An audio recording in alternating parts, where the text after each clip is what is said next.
Good morning, students. Today I am going to start episode number 2 of chapter number 5, that is Laws of Motion, class 11th physics. And today's topic is Law of Inertia. So this is very important and very interesting topic, Law of Inertia. So what is inertia, where from it came into the picture, and who gave the law of inertia. So when we are talking about the law of inertia, the name first came into the picture is Galileo. So the Galileo, the great scientist, studied motion of objects on an inclined plane. तो Galileo ने law of inertia दिया था. This law of inertia is also known as Galileo's law of inertia. तो उसने Galileo ने जब study की किसकी, मोशन ऑफ ऑब्जेक्ट्स, एक इंक्लाइंड प्लेन पर उसने मोशन ऑफ ऑब्जेक्ट्स की जब स्टडी करी तो उसने ऑब्जर्व किया, कुछ पॉइंट्स ऑब्जर्व किए. वो क्या क्या किए? फर्स्ट पॉइंट उन्होंने ऑब्जर्व किया कि objects moving down an inclined plane, objects moving down on an inclined plane, किसी इंक्लाइंड प्लेन पे कोई ऑब्जेक्ट जो है वो नीचे की तरफ आती है, वो क्या करती है? एक्सेलरेट. तो जो moving down on a inclined plane वो क्या करती है? एक्सेलरेट करती है. दूसरा पॉइंट क्या देखा उन्होंने? ऑब्जेक्ट्स मूविंग अप, और जो ऑब्जेक्ट्स मूविंग अप रिटार्ड्स, मतलब जो है वो एक्सेलरेट मतलब इंक्रीज होती है स्पीड जब वो नीचे की तरफ आती है इंक्लाइंड प्लेन पे, और जब ऊपर की तरफ जाती है तो वो मूविंग अप रिटार्ड्स, वो रिटार्ड्स मतलब स्पीड जो है वो डाउन होती है. और थर्ड जो पॉइंट उसने ऑब्जर्व किया गैलीलियो ने, that was objects moving in a horizontal plane. Objects अगर किसी हॉरिजॉन्टल प्लेन पे मूव कर रहा है, moving in a horizontal plane, अगर किसी हॉरिजॉन्टल प्लेन पे कोई ऑब्जेक्ट मूव कर रही है, वो क्या होती है? Are in an intermediate situation. Are in an, तो ये बीच की सिचुएशन में रहती है, इंटरमीडिएट सिचुएशन.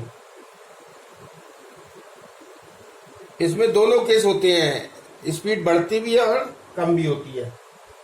तो ये फ्रॉम अबव 3 पॉइंट्स, ये जो 3 पॉइंट्स थे जो गैलीलियो ने एक इंक्लाइंड प्लेन पे ऑब्जर्व किए. सो फ्रॉम अबव 3 ऑब्जर्वेशंस क्या हुआ कि इन तीनों फ्रॉम अबव, ये जो 3 ऑब्जर्वेशंस थे, 3 ऑब्जर्वेशंस, गैलीलियो ने क्या हुआ? गैलीलियो ने क्या कंक्लूड किया?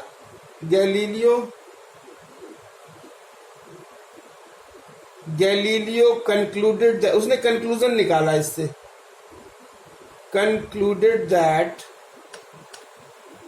क्या कंक्लूजन निकाला? That an object moving on an frictionless, that an object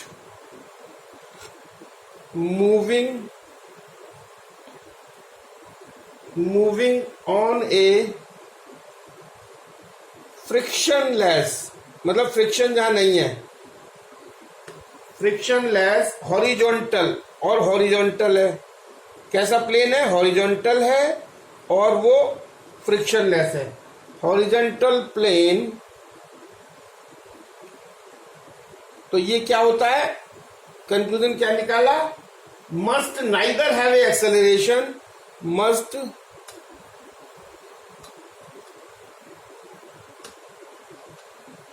neither have an acceleration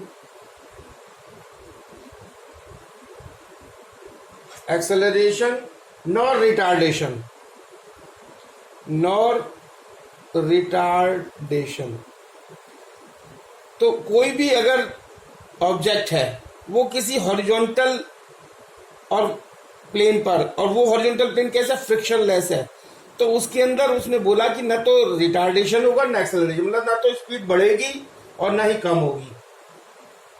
that is it should move with a constant. इसका क्या मतलब हुआ कि the body should move, the object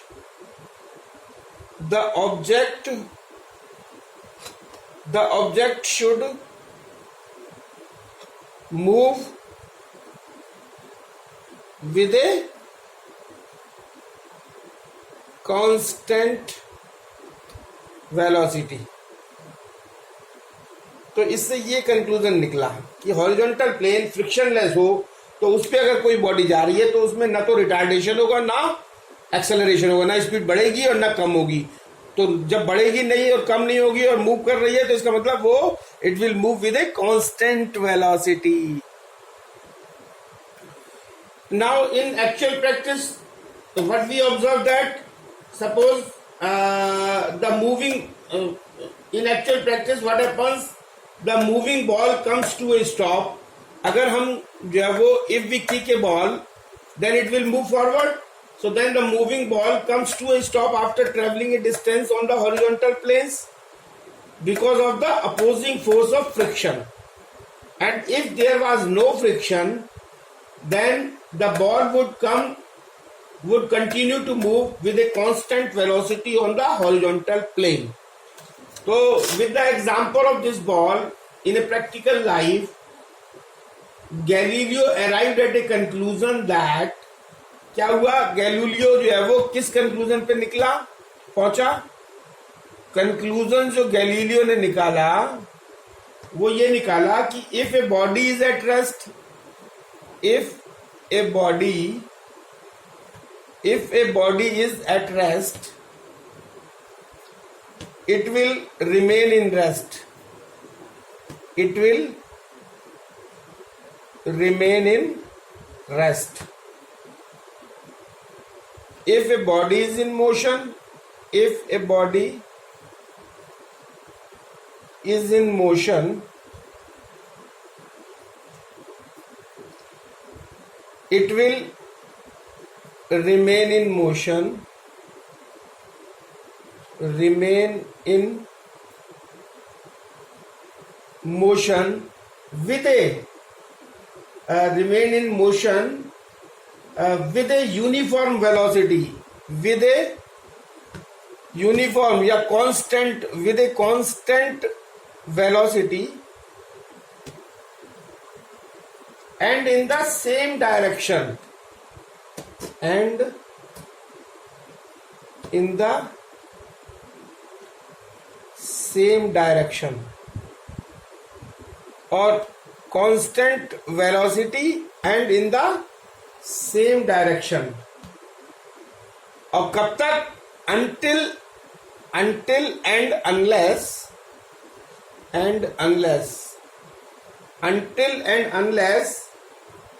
an external force is applied on the body. An external force is applied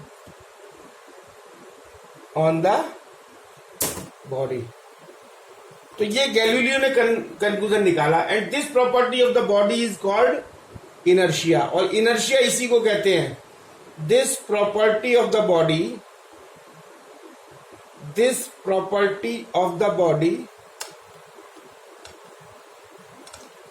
is known as inertia.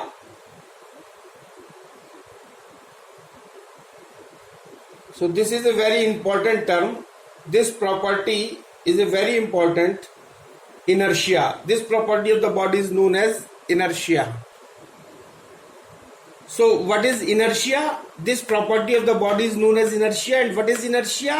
Inertia is the property of the body by the virtue of which it resists a change in its state of rest or uniform motion until and unless an external force compels the body to change the state. So inertia जो है वो किसी body की एक ऐसी property है जिसके गुण के कारण जो बॉडी जो है वो अगर मोशन में होती है तो वो मोशन में ही रहती है, रेस्ट में होती है तो वो रेस्ट में ही होती है। यानी इनर्शिया जो है वो उसको स्टेट चेंज करने से रजिस्ट करता है। और कब तक? until and unless an external force compels the body to change the state, जब तक कि कोई बाहर से कोई एक्सटर्नल फोर्स हम उस पर लगा करके उसकी स्टेट को चेंज न कर दें। So the types of inertia. Next point is types of inertia. So inertia can be classified into three categories. That is inertia of rest, inertia of motion and inertia of direction. तो इन तीन type के inertia होते हैं, inertia of rest, inertia of motion और inertia of direction. And we know that mass is a measure of inertia of a body, or we can say that mass is directly proportional to inertia. So now the next point comes is Newton's first law of motion. So after so many exercises done by Galileo's, Newton's worked on Galileo's ideas. Newton's ने क्या किया? Newton worked on, Newton ने इसके ऊपर Galileo के जो outcomes थे उस या कंक्लूजन्स थे उस पे वर्क किया। Newton worked on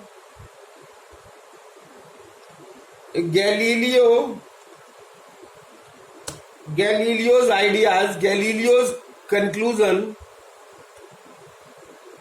conclusions and laid down and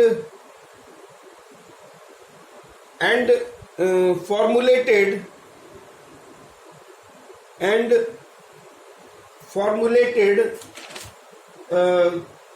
three laws of motion. Formulated the three laws of motion.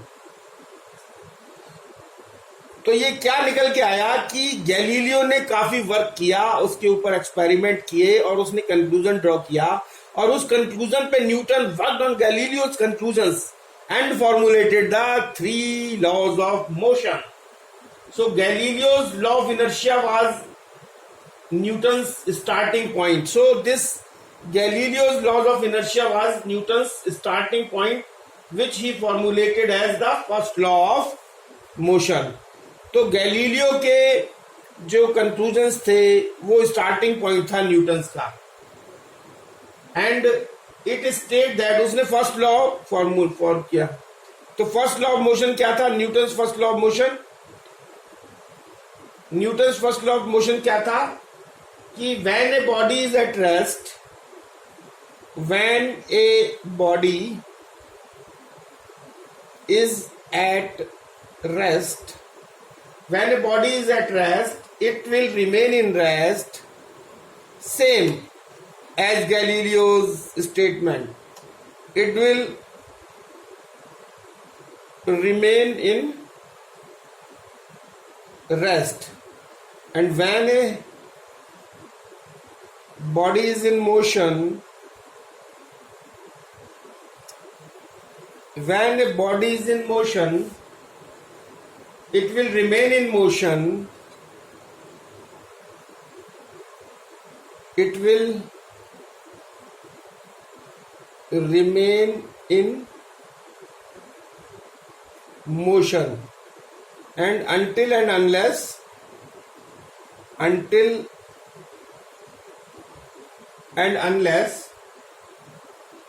an external force, an external unbalanced force, external unbalanced force compels the body compels the body to change its the state. तो this was the Newton's first law, जो उसने Galileo के conclusion से workout कर करके अपना ये formulate किया. This was the Newton's first law motion. When a body is at rest it will remain in rest. When a body is in motion it will remain in motion. Body is in motion, it will remain in motion until and unless an external force कैसा, unbalanced force compels the body to change the state. अगर balanced force होगा तो balanced force means कि जो the body is in equilibrium, and अगर balanced force है तो उसकी state change नहीं होगी. जिस state में body है उसी state में रहेगी. अब now examples. और इन एग्जाम्पल्स क्या है इसके? अगर if we take the examples of Newton's first law, since this Newton's first law, Galileo's law of inertia is also known as the Newton's first law.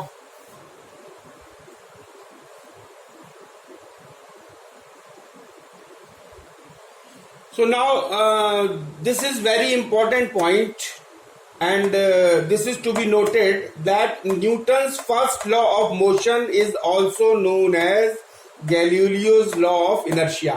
यानी कि गैलीलियो का जो लॉ ऑफ इनर्शिया है उसको हम Newton's first law of motion भी कहते हैं, या Newton's first law of motion जो है वो गैलीलियो लॉ ऑफ इनर्शिया के नाम से भी जाना जाता है.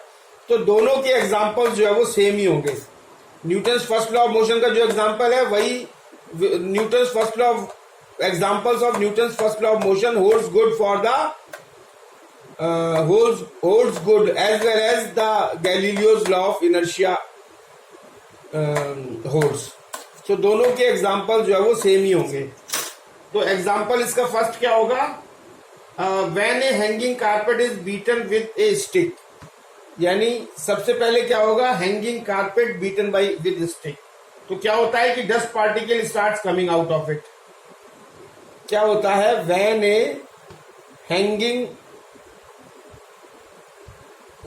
हैंगिंग कारपेट, यानी कोई एक कारपेट जो है वो उसको हमने लटका दिया, is beaten with A stick, और उसको जब हम बीटन विद ए स्टिक, उसको हम स्टिक से स्ट्राइक करते हैं तो the dust particle starts coming out of it. तो क्या होता है? The dust particles start coming out of it. तो वो बाहर निकल के आ जाते हैं. तो ये क्यों होता है? This is because of inertia. सबसे पहली चीज तो क्या है? रीजन. इसका रीजन जो है वो सबसे पहला ये है, this is because of inertia. पहली चीज, this is because of inertia of कौन सा? Inertia of rest. Inertia of rest. This is because of inertia of rest. अब होता क्या है? What happens when a force of stick makes the carpet. क्या होता है? When the force of stick, यानी स्टिक से जो हम फोर्स लगाते हैं वो क्या करता है? Makes the carpet to and fro.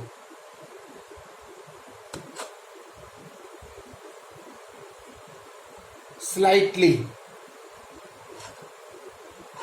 But लेकिन क्या होता है? But the dust particles because of inertia of rest, but the dust particles because of inertia of rest Dust particle because of inertia of rest tend to remain in rest. क्या होगा? Tend to remain in rest. ये important चीज है. Tend to remain in rest and hence start coming out. And hence start coming out of the carpet. और वो carpet से बाहर आ जाते हैं. So this is the reason and this is the first point. So now the second example of this Newton's first law of motion or law of inertia. Example 2, when a tree having flexible stem is shaken vigorously, बहुत तेजी से अगर किसी tree को हिलाएं जिसके stem जो flexible हो, its fruits and leaves fall down, तो इसके फ्रूट्स जो वो नीचे गिर जाते हैं. रीजन क्या है? Because of inertia of rest. तो this is because of inertia of rest. Example 3, when a bus starts suddenly the passengers fall backward. तो रीजन क्या है? Because of inertia of rest. And example 4, when a bus stops suddenly the passengers fall forward. Reason क्या है? Because of inertia of motion. Example 5, it is dangerous to jump out of a moving train. Reason क्या है? Because of inertia of motion. And example 6, when a bus turns a corner sharply, we tend to fall sideways. Reason क्या है? Because of inertia of direction. तो inertia क्या करता है? Inertia जो है वो resist करता है. अगर रेस्ट में कोई चीज है तो वो उसको रेजिस्ट करेगा कि वो मोशन में ना आए, और मोशन में अगर कोई चीज है तो वो रेजिस्ट करेगा वो रेस्ट में ना आए. तो इसको हम इनर्शिया कहते हैं. तो ये जो 3 एग्जांपल्स हैं, first I have already told you earlier, and second, third, this is the because of inertia of rest, and these 2 examples are because of inertia of motion, and this example is because of inertia of direction. So this is end of the topic, and in the next video lecture I would like to describe the Newton's second law of motion. Thank you very much.